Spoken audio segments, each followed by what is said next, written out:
Alan Kay's talk at UCLA 2024, Part 3.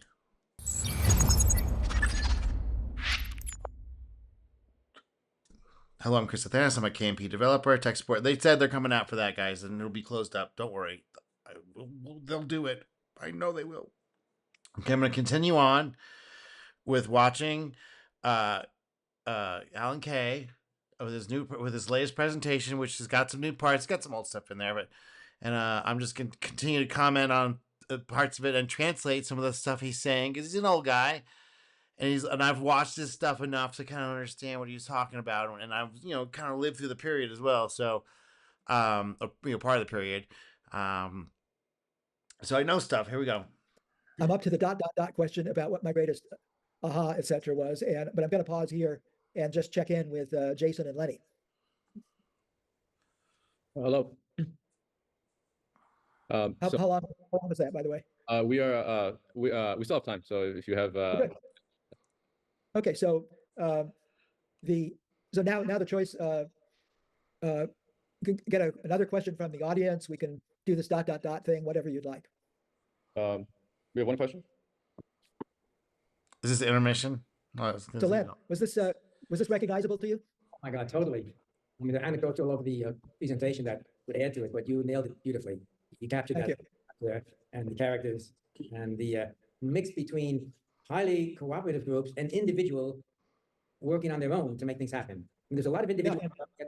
The group action came in and out, in and out. It was it wasn't a pure, one versus many. It was. I think I forgot to mention was that I don't think Lick intended it, or maybe he did, but what turned out to be the messenger mechanism in there happened to be graduate students and interns. Including really? Me, for example. Including me. I mean, I flew 140,000 miles as a grad student. Dave Evans had a huge budget for airplane travel for his grad students. Well, Steve managed to basically bankrupt mine doing the same thing. Yeah, because you got these, and ARPA, I should have mentioned that ARPA in 1968 funded the first ARPA graduate student conference, which was modeled on the ARPA contractors meetings. That's another story about how that happened, but that was really great because things went in the amount of intercommunication and trust, because a lot of cooperation is about trust. And yeah, so that was the other thing too I wanted to point out. So Alan Kay grew up, and all this stuff happened in a very extremely high trust society, who had just come back from World War II, won World War II, or did the space program where that was all underway and in play, and Sputnik had happened, and the space race, and people were super paranoid and scared, it was a very high trust bonded society that really trusted their government, trusted the military. They didn't really know all this. People just generally didn't know any of the secrets that are commonly known about things that our government has done. That's not the case back then. So it was extremely high trust. So you could do things. People would give their word, and they meant it, and you could hold them to it because there wasn't as much traveling going on. There wasn't as much people were more, they would stay in their one place more. And then when they were doing that thing, that's the thing they were doing. There wasn't a lot of distractions. People were very focused in, very intentional, very sincere. Let's keep going. Yet it was not optimistic as well. What should I say? Scared, paranoid, and also optimistic. It was a strange combination. A bowl of soup. It was contentious in a positive way. I'll give you one example. We had this principal investigators meeting. John McCarthy arrived about 20 minutes late. Someone was presenting. 10 minutes later, McCarthy raises his hand and says, "Excuse me, I have no idea what you're talking about." He says, "But I was late. However, if I came in on time, I still think I have no idea what you're talking about." Right. You can imagine the interaction after that. It was wonderful. Yeah, I should have mentioned that one of the main things I learned in grad school, and everybody at Park knew, was that the purpose of arguing is not to win, but to illuminate. There we go. A lot. See that has been totally lost on internet debate culture. Is that their purpose is to win personally, not win the argument or make their case well understood, but to beat the other person in submission with gift scalping and all those types of over talking, muting, blocking, all these different tactics. But what the arguing that Alan Kay would do at these places, which was a lot, they did quite a bit, was to illuminate.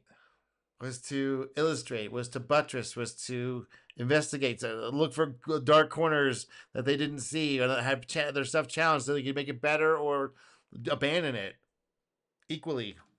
And in fact, when people started getting heated in an argument, Taylor would say, type two, type two. And a type two argument was all of a sudden you had to explain the other person's position back to them. That's called the steel man. That's called steel manning these days. So yeah, that's another thing too. So that's interesting that it had a culture of that there, because that's quite rare. Most businesses would that's anathema to their business. That would really go against the corporate culture. That would go against best practices. But this is where these stunning achievements were made, given at the time with the current state of the art, given and then the leap that these guys made in all these different areas, mostly under the tutelage of Alan Kay, and also people just having this general attitude, which we've been talking about. Until they agreed with it. And then they had to explain your position back to you until you agreed with it. And by the time Steel that had manning. happened, you'd forgotten what you were arguing about. And okay, let's go to the question. All right, we have a question here. Yeah, hello. And I agree, and I guess I kind of apologize for the And for people in a software company that's doing a refinement process, that stuff is super annoying. And someone has to make a decision, and they're just like, no, we're just doing it this way. And I don't care what anybody else says. That's the normal thing. But in the exploration phase, you got to do that. You have to. That stuff will enhance each other's. And it'll also find areas, and maybe there's a little thing down here where they both didn't see before, that by engaging in that exercise. Oh my God, what is this thing down here? And that's why a lot of this stuff that Xerox PARC came out with was so seemingly thought through, is because it went through this filter of those kind of conversations. Wouldn't it be great to work at a place like that? I mean, I've worked at two places like that, and it's so fun. But let's keep going.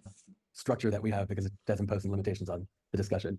Well, I'm on the faculty too. So, but faculty meetings, there's too much contention because the stakes are too low. I love that joke. He likes to say that joke. Like academics, he has the same theme as academics. Like, he has this really great high hopes for academics, but he knows what's happening and what's happened, and it's sad. Let's keep going. So quit going. So I have two questions which are a little related. So number one was, do you think, and maybe you'll agree, that there's kind of been a split between the practicers of technology, which are the software engineers, and the systems thinkers, who are like the theoreticians and the inventors? If so, why? Any suggestions to remediate this? Those are Also all asking to related Professor Kleinrock if he together. has any Why do you have to separate those out, sir? input on that. And my second question is probably a little related, which is, what are your thoughts on, I guess, all of this development? Like, a lot of it has been going into private research labs like Google X and Microsoft Research. Or just buried, acquired, canceled, buried, try to steal the developer off to something else.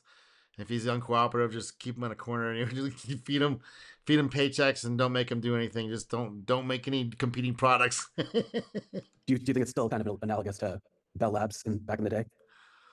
No. Yeah. For instance, at Bell Labs, if you walked around back before the divestiture, you would occasionally see a sign that would say, either do something very useful or very beautiful. See, that's why Bell Labs, like, the Unix stuff happened. It had an environment of that stuff.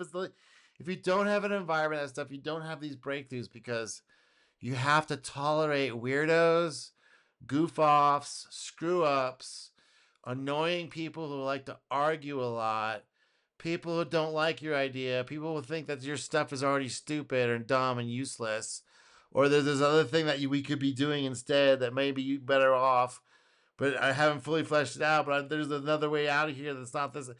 Tolerating that stuff. And then who in America is like, it's almost the only place that stuff is tolerated is in clubs and tinkerers and little sub interest groups that are goofing off and doing stuff just for the heck of it. All right, let's keep going. I've never seen a sign like that at Google Research. Right. Okay, so Because they're very goal directed. They better show results for their money's worth with all this stuff. So it's like, okay, the only thing that's going to show results is refinements. Then you're the space explorer. Maybe they don't want to have people to explore the space. Maybe they found out that's a bad idea. They cancel all their projects. So no, they're not doing. Google Research isn't doing the stuff that Xerox PARC and AT&T back in the day was doing. Yeah. no, because that's a huge problem. I guess Yeah, Yeah, go ahead. But I guess I have a follow-up question to that, which is you mentioned a bit earlier in the talk, one of the questions I sent over, which is, do you think younger people have a harder problem these days in living in this more materialistic world, so to speak? Yeah, Yes. You know, huge. Just one example. Terrible. So I feel bad for the kids who's growing up in this crazy shit.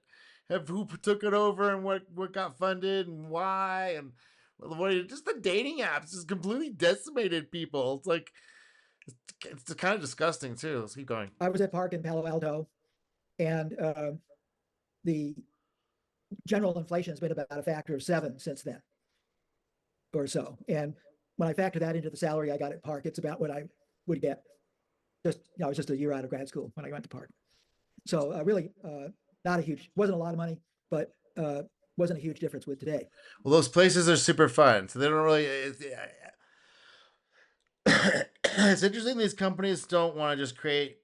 They know what was happening at AT&T. They know the Bell Labs. They know, Bell Labs. They know what was happening at Park.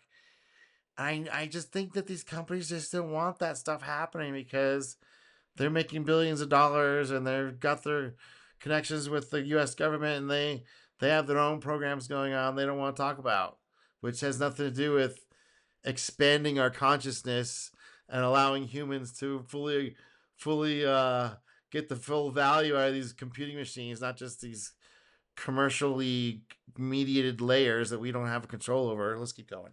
However, I was able to buy a house in Palo Alto, right near Park, and it only cost twice my yearly salary. Right. Okay, that house has inflated by a factor of 70, not 7. Right. so then do you, And go ahead. Inflation. It's really so if Park existed today, none of us, and Taylor wanted to hire, he only hired older people from the ARPA community as advisors. He didn't want, I was the oldest person there and I was 30. He wanted a new, he wanted the researchers that ARPA had turned out there, and he used the generation before us as advisors. And so if they had tried to set this up, somebody would have had to buy a lot of housing in Palo Alto.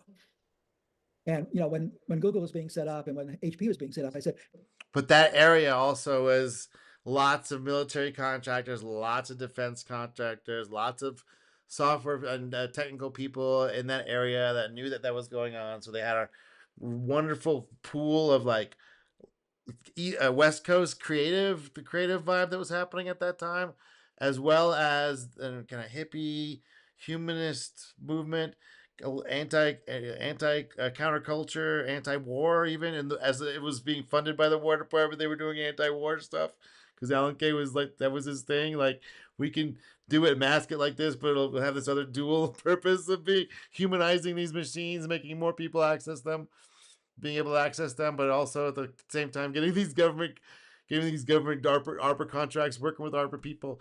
It's a strange mix. And yeah, so let's keep going. hey, look at Stanford. Stanford figured this out a long time ago, because if you get an associate professorship at Stanford, one of the perks is a 99-year lease at a very low interest rate on Stanford land for a house. Yeah, see, that's all changed. So yeah, okay, let's see, where is he going with this? And Stanford owns a lot of the houses in Palo Alto. They bought them up before the big tech companies got there because they understood that people have a life, might not be much of a life outside the lab, but they still got one. Right. By the way, and that was just there doesn't have to be that place, but that was just a strange configuration of the culture at the time, the people in that area, the other companies in that area, they were doing other things. They were very military contractory. The military contractors have dominated Silicon Valley. Okay, basically was Silicon Valley.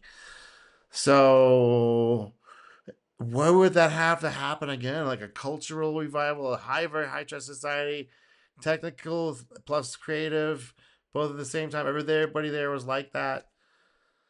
Where's that happening? It's not California, that's for sure. Let's keep going. Len will love the story that Metcalf and Boggs had the record for the longest period. Maybe China's has it now.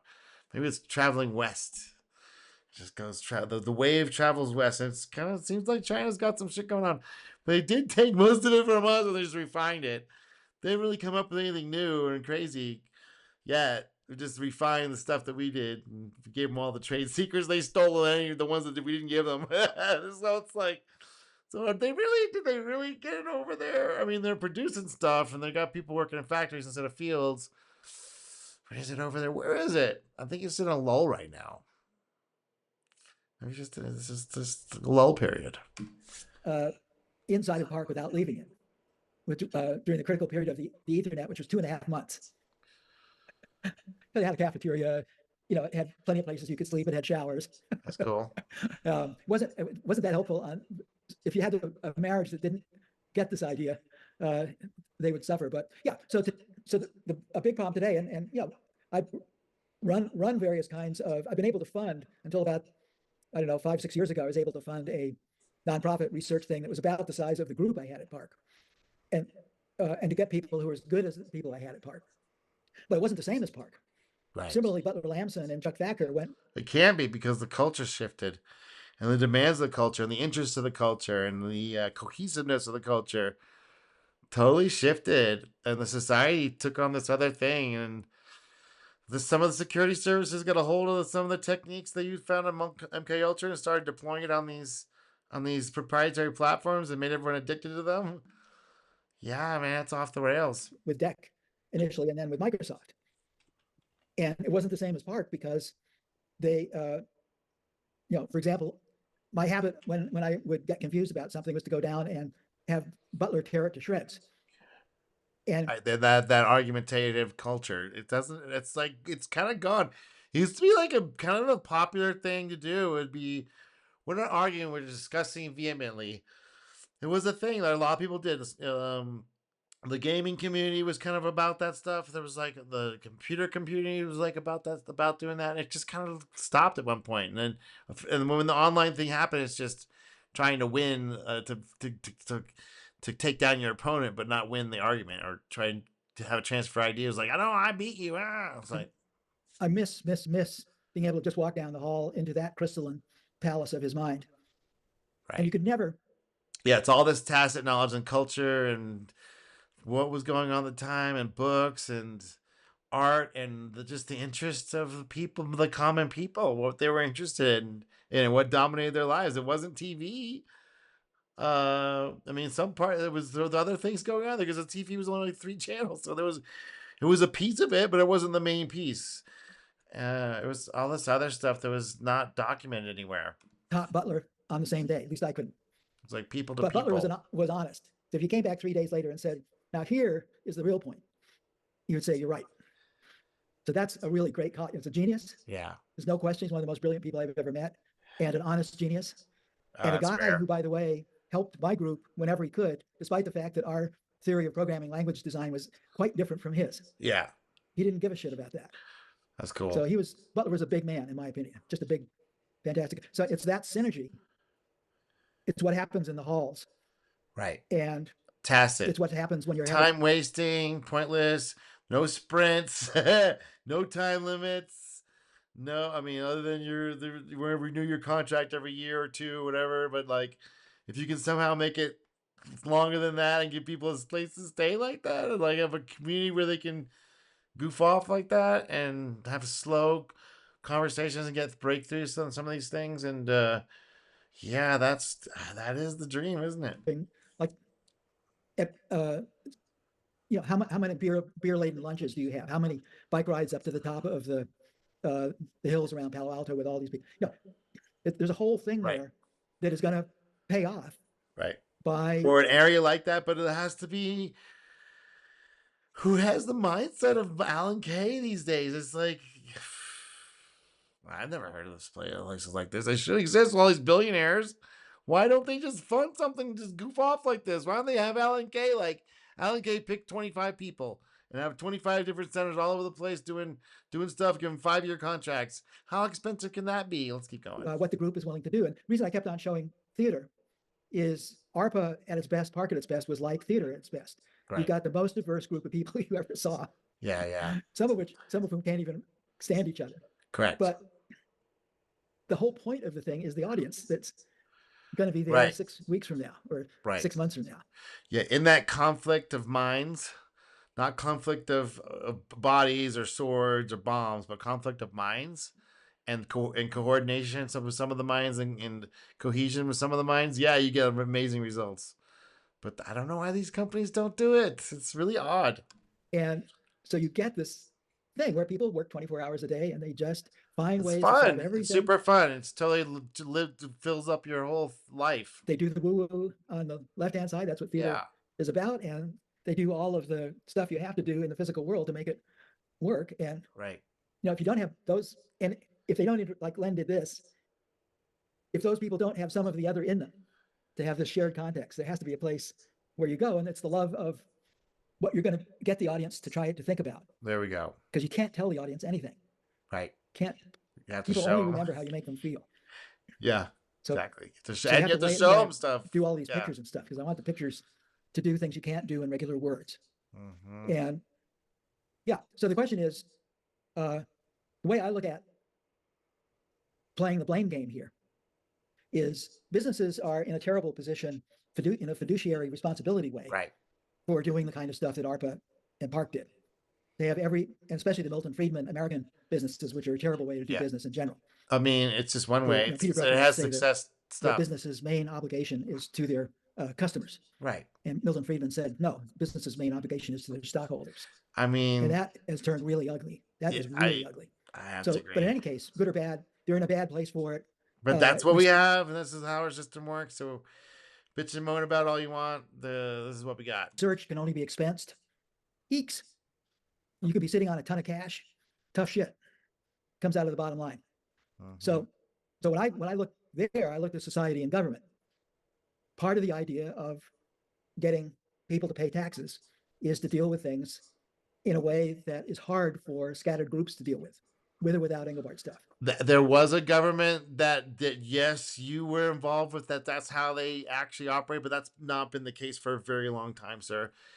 And I don't think it's going to come back. And I know that he's correct. That is a solution, but we have to have a government that wants that kind of stuff. Has some sort of enlightened, higher vision, as well as being this paranoid thing, and can connect to the two can be done at the same time type of thing. And we just don't have that right now, Alan. And I'm not sure when it'll happen again. If it'll even be in our lifetimes. Let's keep going. That moment that you had was an exceptional moment with ARPA and Xerox and the park and all that stuff. That was an exceptional moment with exceptional people at an exceptional time in the human story. Lots of things changing, lots of things that already millions of people had died just recently in everyone's memory. They knew people, all that stuff, and you had another war going on, and it was going semi-nuclear. We had here having presidents being assassinated. It was it was a different time, man. Different government, different time. And I think the woo-woo research stuff done right is one of those things. And I just happened to stumble into it. The only people that really are going to do these is one of these, hopefully, philanthropists, billionaires that have made money off all these systems and these technologies, and maybe want to give a little bit back. But I don't know. They just don't. It's really odd that they don't. It's just, let's keep going. I didn't go to Utah knowing anything about ARPA. I'd never heard of ARPA. I just stumbled in there by chance, and I found out I was in paradise. Yeah, because you got lucky. It's called getting lucky, buddy.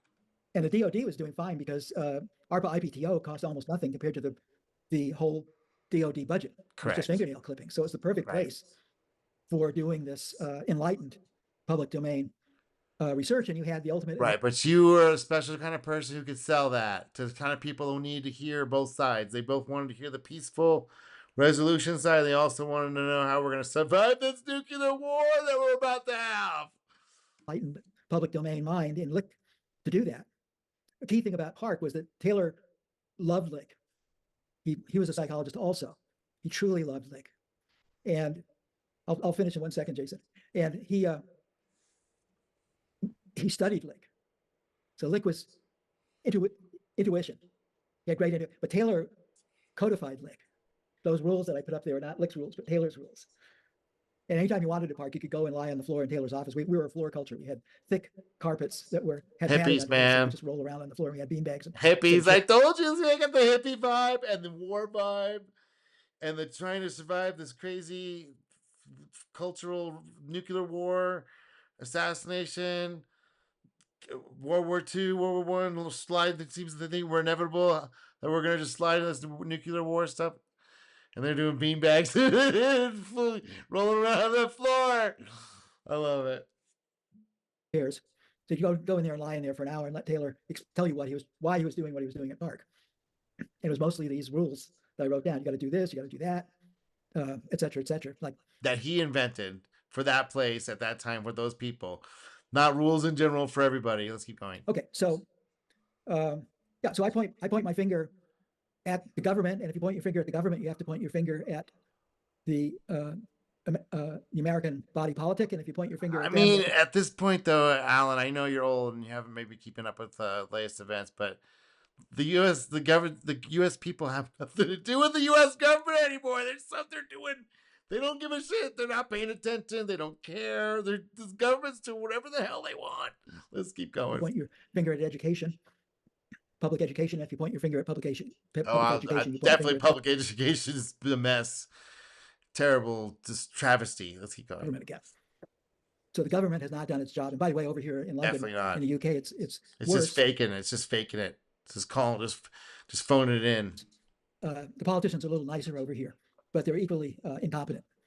They just do not understand, and their financial base is much smaller over here, so they're in more desperate need of the kind of industries they can afford that actually work in the 21st century. They really need this. Yeah. So, but when I come back after the government.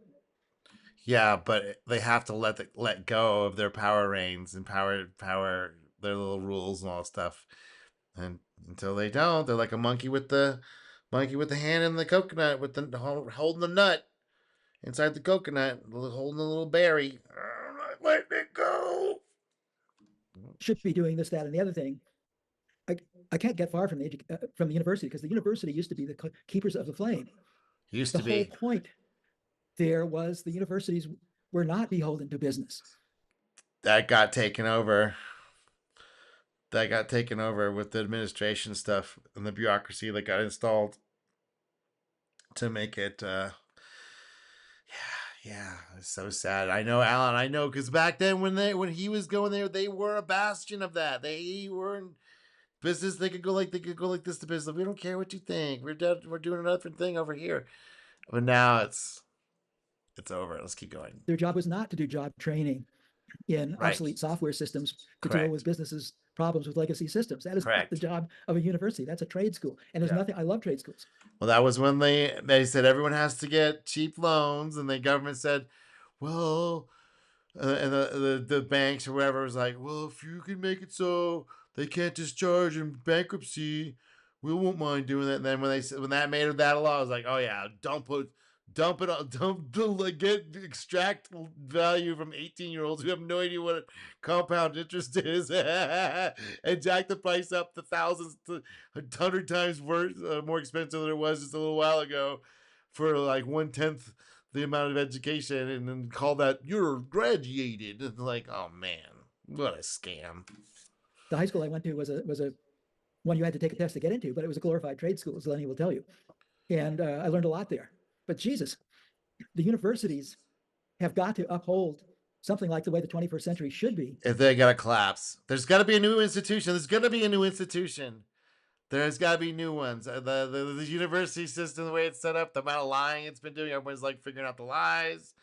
Oh my God, I can't get a job. I got a gender studies degree that you said I was going to be making $200K a year. I can't find any work. Or a computer science degree with that. The way they called computer science was like, hasn't changed since the 80s. And you're saying, oh yeah, just go get a job, you'll be fine. And nobody can get work. It's like, you guys. For the students, or the students are just going to go there and buy degrees in order to get jobs. Right. That is my general picture. And that is what's happened. But now that's not even working, because everyone at the university is like just phoning it in themselves. They don't care. So the university could put us. They see what's going on. When I was active around UCLA, at some faculty. Good people see what's going on. They don't put up with it. Well, I'm going to do something else. I'm not putting up with this. This is baloney. Maybe more than one. I brought up the idea. Hey, wait a minute. UCLA is one of the top 10 schools, and there are other top 10 schools in the nation in the University of California. Basically, why are we letting the regents determined that tenure requires paper counting. UCLA should be able to say, well, screw you, Regents. Screw you, and Davis and San Diego. And Alan, you just want to go back to how it was before it got corrupted. I know, man. The solutions are not easy. The solutions are actually easy. Just go back to how it was before that whole stuff happened. But that will require a massive amount of grift, corruption, and massive payments to be stopped, and to give people to voluntarily give up this cash cow. I think the system has to die, and something else has to come up in its place. Santa Barbara, screw you, Regents. We're not going to do it that way. We're not going to count papers, for Christ's sake. If you're going to count a paper, you at least have to put a weight on it. And it's hard to put a weight on a paper until no, you can't even do that. It's just ridiculous. You just can't do it that way, or you're going to turn it into a job shop. It is a job shop. They want to get you. If you're going to spend $200,000 to get a good education, you better have a job at the end, and that's what they're promoting at the front of this thing anyway. Back in they changed that back in the 90s. Right around the time when that law changed, it says you can get loans. They would give out loans to people, and you can't get rid of them in bankruptcy. When that changed, which whatever year that was, it was 2008, 2006. I don't know. You can look it up. I'm not gonna look it up. But once that happened, that off to the races. Admin, amount of costs skyrocketing, and the quality plummet. So yeah, they scam they figured out they could scam kids and make them pay these fees for a college degree that not even good as a high school degree was back in the 60s. Let's keep going. No, I pointed out to the UCLA faculty that because of the discussion was, wow, our department is really popular now. We've got more students than we can handle. And I said, well, God damn it, if you've got that's what the bean counters in the university care about, is retention, because it's money. You've got them. Just say, okay, all right, we're going to do tenure differently. We're going to hire differently. We're going to have a different set of standards here. That's not how bureaucracies work. You know that. We're just going to, et cetera, et cetera. But the 60s were long over by the time I made that stand. Okay. Yeah, lost cause. Next question. I have a question. Yes. This was, sorry. This was, and I've heard you many times, and always. I recognize this accent. Always, yes. I'm ready. I'm ready. Always very entertaining and thoughtful. But I feel there is now a huge crevice, a gap, which you didn't. It would be nice if you could have a thought or address, which is everything in the past seems to me have to do, let's call it with mathematics, has precision. Programming language is not the way we talk; it has precision. And suddenly, I think the new queen, the new thing in the helm, the new revolution, is without precision. It's without, and we build machines that we do not understand how they work, but they work. They perform. They perform not in precision. If there will be a self-driving car, it will kill somebody. There is no question. You cannot guarantee that this will not happen. But it's a new thing. And I feel most of us here on this list, on the 9 people that are left, we are dinosaurs of the past. And do you have any thoughts about this? Well, just by chance, in the late 60s, I was visiting MIT, and there was a meeting of DoD people with the AI people at MIT. And I think Minsky was saying, in a few years, we might be able to do what a dog can do. And the 4-star general said, a dog? He said, look, we don't even want what ordinary humans can do. We can draft them. We've got 2 million robots in the Department of Defense already.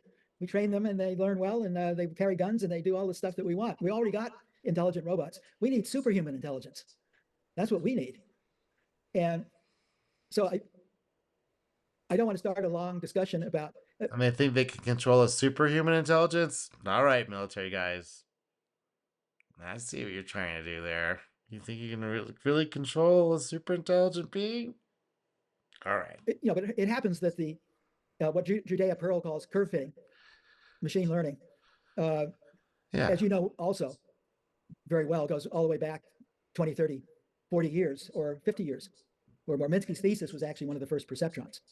So the idea of Old. of finding complex transfer functions between lots of inputs and fewer outputs has been around for a while. And it's definitely a big component of what's going on inside of our brains. It's a component, yes, but it's not the thing. I think Definitely not the we should thing. ask more. For example, I wouldn't want to use an AI that couldn't be vetted in some way. Correct.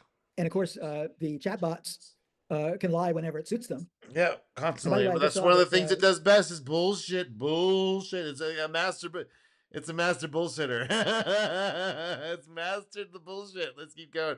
That's the first thing it did, is lie the hell. This AI is amazing and lies at the speed of light. OpenAI's chatbot has recently gone nuts. Just really fun. Track this down. I mean, it has the whole time. Now it's mostly hallucinating. So these are like human beings. Yeah. These are bullshit creators. That's what we are. Yeah. That's what we got inside there. And Correct. I believe that we're better than we were 100,000 years ago, mainly because we invented methods for thinking. The big one being science. Right, social stuff. Math allows you to bullshit. Social techniques of how to think about things that seem to be fruitful, but not actually mean anything outside of us and how we see and view the world with these little opposable thumbs that we translate into a systems of thinking objects inside of our brains, little symbolic representations that we move around with our symbolic thumbs. Let's keep going. In a consistent way, but it doesn't have any necessary connection to reality, where science wants to be able to do crisp thinking in a way that is anchored to reality, such that the cues might have something to do with reality also. I think that is a very, very good thing. I think it would help our politics on both sides of the Atlantic tremendously if schools started teaching, basically doing what Engelbart said. We have to insert better methods than the ones we were born with, or simple large language models have, right, in order to be able to use them in any reasonable way. That's my answer. Absolutely. Got it. And then we also have one more question from the audience. I wanted to get a chance to have him answer. Okay, one more. Talk today. I'm born in the 21st century, so my I guess thoughts about Xerox PARC is the only one I know of is Steve Jobs' visit, where he commercializes the GUI that you guys invented into the Apple One. So I was in. Yeah. So what he saw was what we did. He visited. It was a visit to my group, and I was in the room during that visit, and the demo we gave him, and we became friends partly as a result of that visit. Cool. So ask me any question you want to ask about that visit. Yeah, I mean, my first question was going to be if you happen to be in the room at all, but now I know. Second of all would be Steve or Mr. Jobs had a way of combining design and pushing the boundaries of engineering through that. I was wondering how Xerox or the PARC's attitude towards pushing research, the boundaries of research were, or what influence. Yeah. So let me answer. It's a two-part question. So one part is early in the 80s, I said to both Steve and Bill Gates, this is during the controversy of whether Apple and Microsoft had stolen the ideas from Xerox. Yes, they did. But I think they licensed it. I think they had some sort of licensing agreement as well. Both companies. And I said to both of them, I said, look, we want you to steal the ideas, but for Christ's sake, steal the whole idea. Don't. And they didn't want to do that. They just wanted to do a commercial next leap to save their asses for the next quarter. And the next 2 quarters, they needed a little leap, little bump. And they weren't interested in all the things Alan Kay was talking about, because the technology that was going to be required to do that was still years away. And these guys were desperate to keep their companies afloat in the sea of competition and have some sort of edge where other people just weren't even thinking about yet. That's the reason why he couldn't do the whole thing, man. It's not that he didn't want to. I think I think Jobs might. I know Gates didn't see the vision, but I know that because how he did Windows 1, he was like clueless. But I know Jobs probably saw the vision more about what Alan was talking about, but it was still, he still was desperate at that time to keep his software hardware company going with some sort of edge that was going to give him something outside the Apple II, and the Apple II type of architecture would have been commoditized and was stuck. It was not going to go anywhere. And they had the IBM PC basically extending that same idea that was in the desktop, which is in the little microcomputer 8 bits. It was taking that to the next. It was doing a little more CPM, but also adding a little bit more of that flavor of usability, but still not what the Macintosh was trying to do. And it took a while for Microsoft to catch up, and even think it was a good idea. And because at the time Jobs took a lot of heat because it just looked like a toy, and everybody was comparing the IBM PC, which was a professional tool because we could do spreadsheets and graphs, with the Macintosh, which could also do spreadsheets and graphs. So it was kind of silly how they talked about that stuff. But but to do what Alan Kay's full system was doing, would have required another 10 years of implementation at the current level of tooling that they would have, because they'd have to redo the tooling and redo the whole design of an operating system and do a new type of hardware which hadn't been seen yet, which is going to mimic the kinds of styles of hardware that the Star was on, to manage the kind of processes and manage the kinds of things they were doing inside the language that Alan Kay was using. What was it called? I can't remember his language on the Star. Yeah, it was going to take 5 or 10 years, and it was sort of something like in the back of Jobs' mind, because I know he saw HyperCard and SuperCard, and he was like HyperCard first. He was like really excited about that, and that was right around the time when they had still just launched the Macintosh, so he was like seeing the possibilities. So I know that it was possible. I just think they had to focus in on the project was too big. I think that's what happened. It was just too big. It requires superhuman people like they had it, like Xerox PARC, which they would have to basically redo, and it was just not the conditions. The business conditions weren't right. They didn't have unlimited funds and unlimited budget like they did at Xerox PARC, because they were working for the government. Steal a grotesque caricature. Yeah. That's why I say that the disappointing figures that I put there was the amount of actual take-up. So the second thing is that what Steve was, he was say the 2 words you said again: designer and a pusher of engineering. Right. Okay. So Steve was not a designer, and he was a pusher of people. I mean, okay. So he wasn't a designer in the sense that you're talking about, Alan Kay, but he knew how to curate design. So he was a designer of designers. He had a taste, a look, an aesthetic, a angle, an approach, a style, a context, a way of how to differentiate the market, to approach a different segment that he could totally dominate. So in that way, he definitely is a designer. Curation is a design. Curation of an art show, who you're going to have in there, who you're not going to have in there, which things are going to be in there, is a designer. So let's be real about that. So the key thing about Steve was that he had a lot of good woo-woo. So Yes. where he picked up, he could feel the fireflies. If he'd been a scientist, He's because he was in tune with the design, and he was into the hardware, and he saw this other vision that people would seem to be ignoring, that he was picking up, and it was in California, and people were trying new things, and when he saw the GUI, he was like, oh, okay, right, this is how we gotta do this. But he just wanted to translate what they're doing right now into the GUI, not trying to do all the other stuff that Alan Kay was talking about underneath. No, it was too much. I mean, HyperCard got there. It was like an entrance, and Jobs was excited about it in the beginning. He was like, yes, this is the entrance to the Smalltalk universe that people could actually use and not be flipped out. And he pulled the plug. He could have had the World Wide Web then, but let's keep going. it would have been much better for everybody.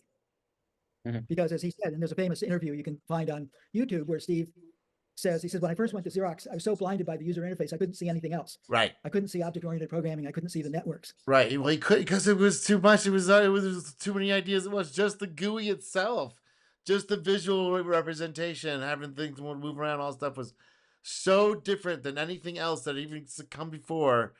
even the Ivan and Sutherland demo of Ink, even that people like that, but the GUI just blew people out of the water, even though it was slow as hell and didn't work. It was like, oh right, we could do it like this. It was sort of like a bing, we don't have to do this command line piping stuff, and every program is completely proprietary. We can do this other thing. Here we go. He had to wait until he did next, years later, when he ran into another contingent from the old ARPA community to explain to them why you need those. Right. But he didn't understand how the stuff, and we couldn't tell him. We were able to show him, like one of the famous things that happened in the demo. One of my favorite. Well, even if you told them at the time, people were just, that was such a quantum leap. The interconnected, I mean, people were already doing networks long haul, just transferring data back and forth. But this thing, it was so far beyond anybody even thought was even possible. That yeah, just doing partially trying to attempt to do the GUI was plenty enough. I mean, the Lisa, they really tried to do more with the Lisa, but they tried to copy a lot of the elements, and that they realized, okay, we have to really think this from the bottom up, how we're going to do it at Apple, how we're going to think about these ideas without having to do all the other stuff. That was plenty. They're trying to use it in Pascal. Ugh. Jesus Christ. Demo things. And if I'd had time, because we recreated that system just for the shits of it. So it actually runs the system that we showed him. And I occasionally will do it live in a talk. That's great. But Steve had 2 complaints while and he was really watching. He had his acolytes around him. Yeah.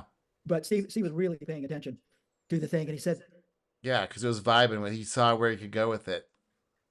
You know, I don't like, you'd never seen a scroll bar before, but he didn't like the fact that as you pulled it, it went line by line. He says, can't that be done continuously? Yes, it can. And Dan Ingalls, who was giving the demo, because Smalltalk is live. I mean, live down to the operating systems. Right. So that's the so this is the thing I'm talking about, live down to the operating systems. Totally unoptimized. They were cutting corners in the UI and stuff. If you watch the demos, you see it's slow as fuck. But now that stuff's all solved. So the thing is, we need to have something that live, meaning that you could change any part of it on the fly.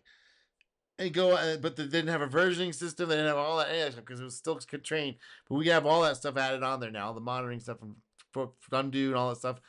And to imagine having to change your operating system all the way down completely, that would completely revolutionize the computer industry overnight with a friendly language, not some wacky compiled language.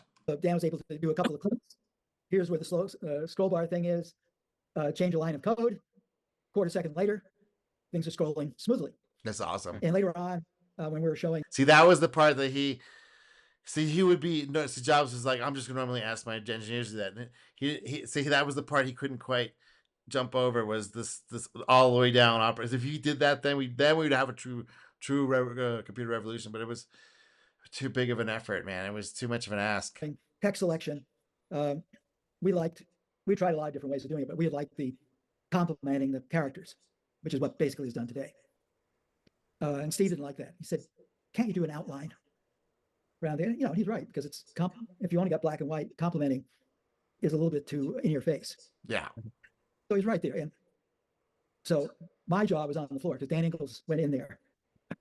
That was not a trivial thing, you know, because if you think of the selection, you have to find the actual boundary of the selection and you have to treat it the right way. And Dan went right to the thing. And basically what he did was to just take the code that complemented, copy it, and shift the coordinates of the second complementation diagonally by 2.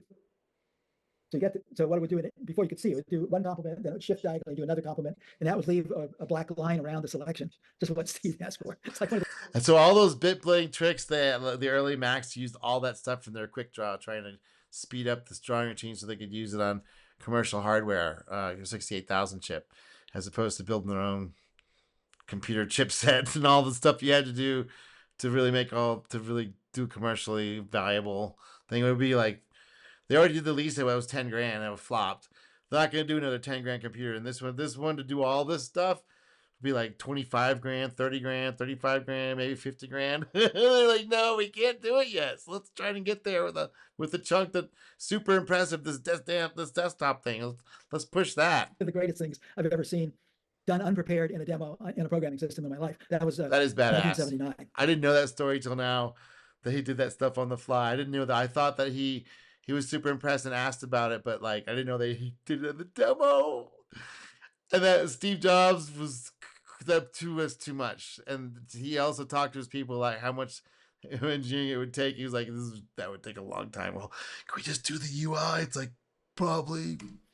Yeah, so that was really good, and Apple didn't steal it. 79. Well, Apple did do a great thing as the from the basis of that stuff, which was the Lisa, which was done before the Mac. Right. And the Lisa was done with park people who were hired. Oh, really? I didn't know that. That makes total sense. And with some very smart people who were at Apple, like Bill Atkinson. Bill Atkinson, he's the guy that also did the HyperCard. He was into the HyperCard stuff and doing the small talk light. Man, oh, now it makes sense. The Lisa was really nice.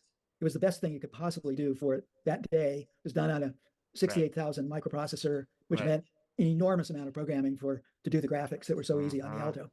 But they did it, and it was really great. And spent a lot of time on that. Genius work on that, guys. System you would die for, you could get for $10,000. Right. And $10,000 happened to be the average price of a new car in the United States at that time. Yeah. So sorry to interrupt. We're almost at the top of the second hour of the talk. So we're almost at the end of the second hour of the talk. So I just want to get a quick chance. So that was the first commercial taste that someone could have of what was available at Xerox PARC, which you couldn't see unless you were invited. So that's exciting. For people who have class. But first, please, round of applause for our speaker, for the people who are left. All right, that's good enough. Give him a round of applause, everybody. Yeah. So clap. I love. I just expected that you would give me one of your barbed comments. I love those. Okay, thank you one and all. Thank you. Right. Thank you. Thank you, Alan. Thank you so much. Good job. All right. Yeah, so I'm a big fan of Alan Kay. We're all gonna be Alan Kay fans at some point because that's the next obvious step to get the to jump over this complexity hurdle that we're hitting, and the real power of these machines being unleashed, and not these little black boxes we have to be beholden to. All right, I'll talk to you soon. Give me a like and subscribe, and I'll talk to you soon.